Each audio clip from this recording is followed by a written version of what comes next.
Olá, a paz do Senhor. É um prazer estar de volta aqui com os irmãos para tratar de mais uma lição desse nosso Trilha do Conhecimento, que é o segundo módulo que está falando sobre a maturidade espiritual. E a lição de hoje ela vai tratar como revitalizar o hábito de oração. E no final dela nós vamos tratar também sobre dízimos e ofertas e a maturidade espiritual. Tenha uma atitude correta a respeito da oração, né? É necessário que nós, além de termos o hábito de orar, a Bíblia diz orar sem cessar, temos que ter o hábito de orar constantemente. Além disso, nós temos que ter também o hábito de orar corretamente. O que seria isso? A Bíblia vai citar o exemplo aqui do publicano e do fariseu, né? O fariseu ele bate no peito em praças públicas, em lugares abertos e grita, querendo ser visto pelas pessoas, querendo ser reconhecido como homem de Deus, como aquele que tem toda a santidade, como aquele que tem todo o poder, toda a autoridade. E na verdade não é isso que Deus espera de nós, né? Deus nos revestiu de poder e autoridade, mas não para que a gente venha a usar isso como um amuleto, como dizer, se exaltar, né? A nossa adoração é para Deus, tudo que nós temos vem dele. Então, até quando nós vamos orar, nós temos que ter essa consciência, né? E não fazer como o fariseu que se achava e batia no peito, mas como publicano, não em termos de pecado, mas em termos de humilhação, dizer: Senhor, eu estou aqui, o teu servo, eu não posso fazer nada sem ti, tudo que eu tenho vem de ti. É essa atitude que o Senhor espera de cada um de nós, né? Mateus capítulo 6, versículo 5, ele diz: E quando orardes, não sejais como os hipócritas, pois gostam de orar em pé nas sinagogas e nas esquinas e nas ruas para serem vistos pelos homens. Amém? Então, mas tu quando orardes, aqui vem a receita agora de como o Senhor espera que seja a nossa oração. Mas tu quando orardes, entra no teu quarto, fecha a porta, ora ao teu pai que está em secreto, e o teu pai que vem em secreto te recompensará. Mateus capítulo 6, versículo 6. Então, o modelo que o Senhor espera de nós é que nós tenhamos uma comunhão com Ele, tenhamos um lugar reservado com Ele, um espaço reservado, um local de adoração, um local na nossa casa, no nosso lar, onde nós vamos fechar o quarto, trancar a porta e falar com Deus, e se abrir com Ele, contar a Ele todos os nossos segredos, todas as nossas falhas, todas as nossas culpas, e nos rasgar perante Deus, e assim Ele vai ouvir a nossa oração, não é verdade? Então, um segundo conselho aqui que ele vem nos dar é: não useis de vãs repetições. Mateus capítulo 6, versículos 7 e 8. E quando orardes, não useis de vãs repetições como os gentios, porque pensam que pelo muito falar serão ouvidos. Porque o vosso Pai sabe o que vos é necessário, antes de vos pedirdes. Então, a Bíblia nos ensina aqui que de nada adianta eu pegar a oração do Pai Nosso e ficar repetindo: Pai Nosso que estás no céu, santificado seja o vosso nome, venha a nós o vosso reino, Pai Nosso que estás no céu. De nada vai valer. Além de ser uma coisa muito cansativa, ninguém gosta de ouvir alguém repetindo a mesma coisa o tempo todo, e Deus também da mesma forma. Então, não é o fato de eu repetir o Pai Nosso 30 vezes, 20 vezes, que vai fazer com que eu alcance aquela graça, aquele bem que eu espero. Mas é a oração voltada para Deus, com o coração aberto, rasgado na presença dEle, com humildade, com inteireza e principalmente com fé, acreditando que aquilo que eu tenho pedido ao Senhor, eu vou conseguir. Então, não useis de vãs repetições, né?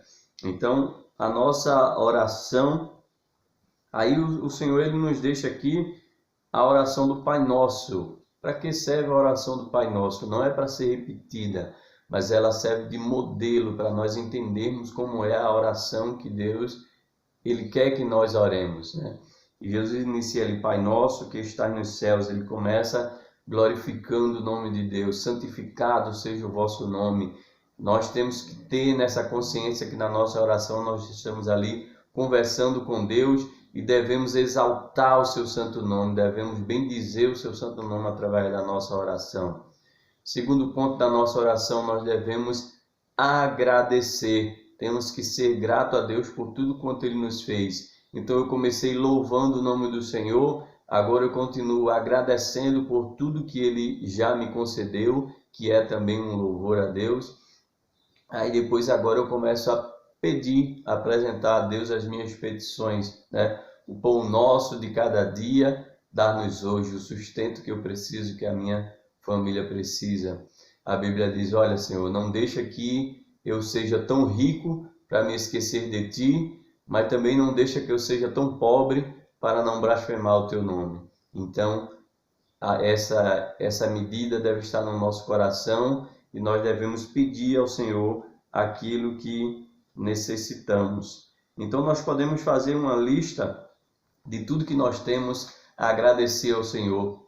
Nós podemos fazer uma lista e anotar e na nossa oração nós colocarmos tudo que temos a agradecer ao Senhor. Podemos fazer uma lista de tudo que temos que pedir ao Senhor. Podemos fazer uma lista com tudo as qualidades e as características de Deus para que nós possamos bendizer o seu santo nome e engrandecer o seu santo nome. E assim ficará mais fácil de nós fazermos as nossas orações, né? Então nós devemos pedir a Deus que supra as nossas necessidades. Venha a nós o teu reino, seja feita a tua vontade, assim na terra como no céu. Nós devemos também confessar os nossos pecados. Perdoa as nossas dívidas, perdoa as nossas ofensas, perdoa os nossos pecados. Devemos pedir a Deus o perdão pelos nossos pecados. Tem pessoas que se acham tão santarrões que acham que nem peca mais, que nem precisam pedir perdão a Deus pelos seus pecados. Então nós pecamos de várias formas, pensamento, pecamos por aquilo que falamos, pecamos por aquilo que fazemos. Então todo momento nós precisamos estar pedindo perdão a Deus pelas nossas falhas, pelos nossos pecados. Perdão esse que é condicional. A Bíblia diz, perdoa as nossas ofensas, assim como nós perdoamos a quem nos tem ofendido. Então, Deus só vai perdoar as nossas falhas, os nossos erros, se nós perdoamos a quem nos tem ofendido, se nós temos perdoado o meu irmão. Como eu posso buscar o perdão de Deus se eu não perdoo o meu irmão? Então, é extremamente necessário para que a nossa oração seja atendida, que eu tenha um coração perdoador, que eu tenha um coração que perdoa, ou caso contrário, o meu perdão também não vai ser concedido. A Bíblia diz, perdoa as nossas ofensas, assim como nós perdoamos a quem nos tem ofendido. Que nós possamos realmente confessar os nossos pecados. A Bíblia diz que aquele que confessa e deixa alcançará a misericórdia, né? Então, aquele que encobre o seu pecado, vai acontecer a ele semelhante que aconteceu com Acã, né? Que escondeu aquela capa e quando foi descoberto, padeceu ele e toda a sua família. Se confessarmos, João 1 João capítulo 1, versículo 9, se confessarmos os nossos pecados, Ele é fiel e justo para nos perdoar os pecados e nos purificar de toda a injustiça. Amém? Então, a oração, ela também é uma intercessão. Além de eu orar pelas minhas necessidades, além de eu orar para agradecer a Deus por tudo quanto Ele tem feito, além de eu bendizer o nome do Senhor através da minha oração, eu posso também abençoar outras pessoas através da minha oração. A Bíblia diz que Deus começou a mudar o cativeiro de Jó quando ele orava pelos seus amigos. Então, que você também possa ter um propósito na sua vida de orar, de abençoar outras pessoas, e assim você também será abençoado. A Bíblia diz que se nós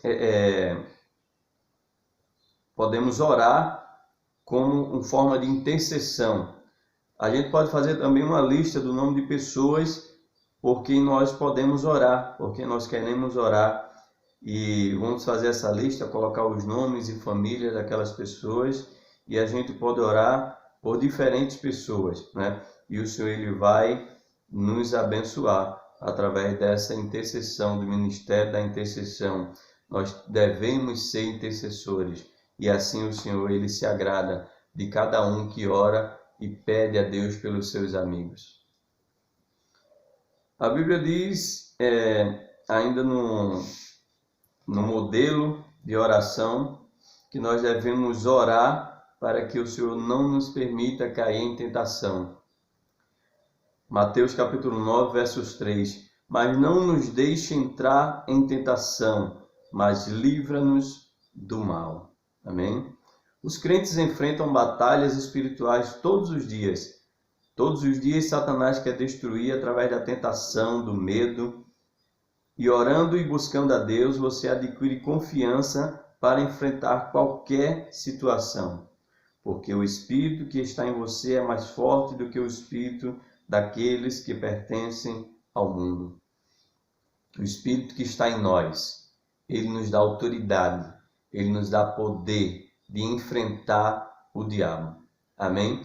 A Bíblia diz que quando Jesus ele mandou os 70 a evangelizar, ele diz, eis que eu vos dou poder para expulsar demônio, para pisar a serpente, para curar enfermos, e esse poder ele está sobre cada um cristão. Basta tão somente nós termos fé, nós cremos que o milagre ele vai acontecer. Amém? Então que nós possamos ter uma vida de constante oração, buscando ao Senhor, e através dessa oração, dessa comunhão, vai vir a confiança e nós vamos ter autoridade para fazer a obra do Senhor segundo a sua vontade. E com certeza seremos crentes bem mais fortes se nós tivermos uma vida de constante oração. Deus abençoe a cada um dos irmãos.